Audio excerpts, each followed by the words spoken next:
Perfect. Here we go. All right. So I just wanted to introduce myself. My name is Emily Brown. I'm the editor for the Borden Citizen newspaper.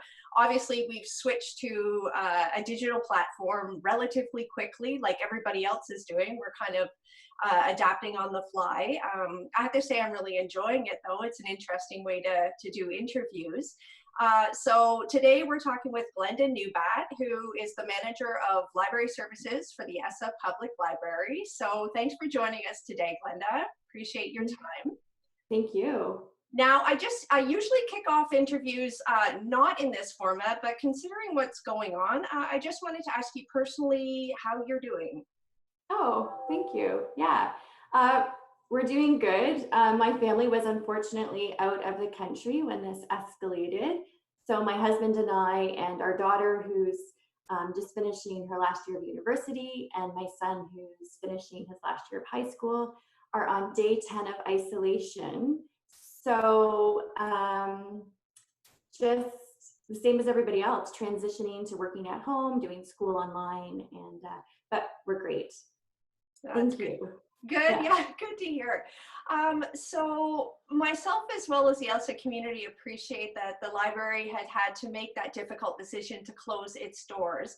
Can you let us know when that happened and what spurred on initially the decision to do that? Sure, of course, yeah. So the library closed to the public on March the 16th, and it was a difficult decision, but it was for the safety of our staff and our patrons. Our staff were still working in branch, doing a lot of physical projects and still supporting the community in any way that we could up until yesterday. And then we've decided that our staff will work from home now. So yesterday was a pretty big day for us. We were transitioning all of our staff to work at home, which meant getting them the tools and the resources that they needed to do that. Because our hope and desire is to still support our community with all of our programs and services and resources as much as we can.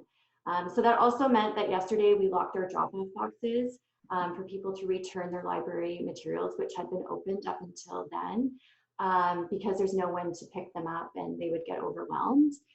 So people should just be hanging on to their library materials with no fear that they're going to have overdue fines or anything like that. We're still working that all out, but yeah, just hang on to your library materials because we'll get them when we get them. We're all in this together. Yeah, good.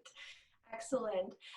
So I consider, and most people I think consider the library, a cornerstone of the community with countless services for the public of all ages. Can you explain the various ways that the library has shifted to continue to offer programming and services to the Essa community? Sure, yeah. We're switching all of our programming to be virtual. And we're promoting our online e-resources and our ebooks and audiobooks that have always been available to our community, but perhaps are more important than ever now.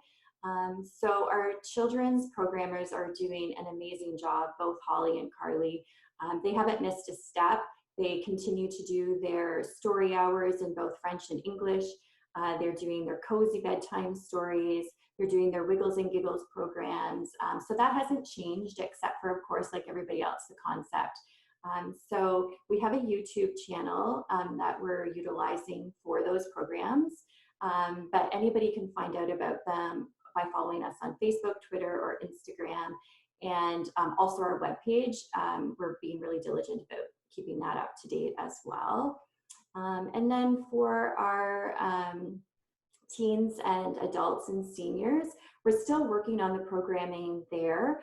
But what we have done is done several tutorials on how to use our online resources, which are many, and how to use our online magazines and how to use our online ebooks and audiobooks.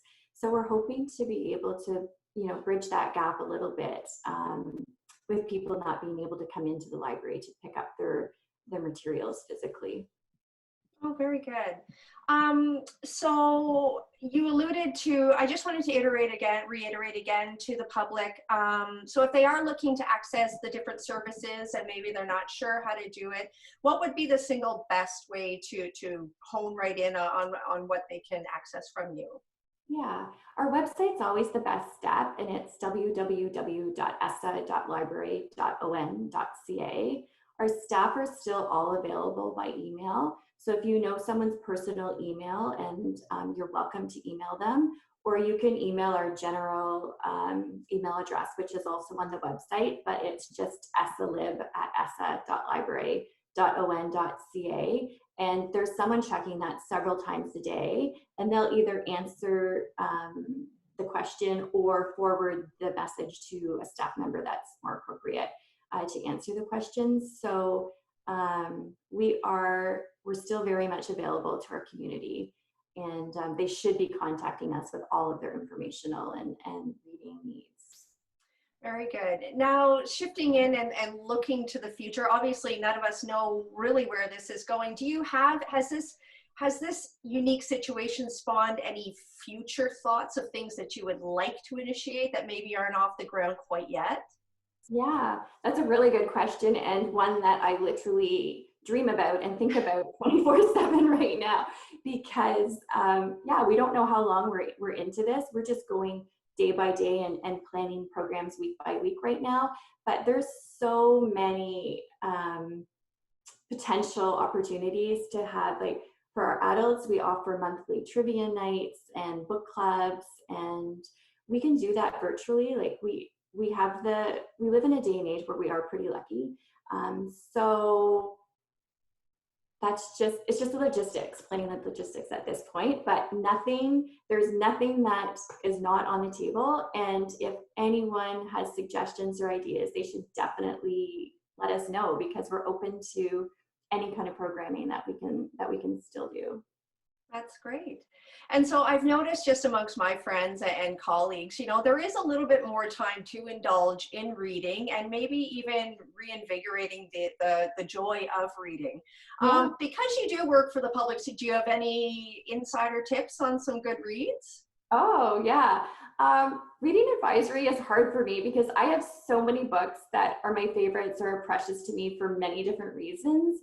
But I can share about one book that has really impacted me this past few months. And it's a book called From the Ashes, and it's by Jesse Thistle, who lives in Toronto. And it's about his personal journey with homelessness and addiction. And it really highlights the generational trauma that our Indigenous people are still going through and the barriers that they face. It's eye-opening, and it's not an easy read, but it is a hopeful read. And probably now more than ever, we should be understanding what each other are going through. It's also a Canada Reads book, and it's being defended by George Canyon, which I think is pretty cool. He's one of my favorite country singers. So yeah, that's a really good one. And we have lots of readers advisory tools on our webpage. So that's also a really good tool. Goodreads is a really good tool.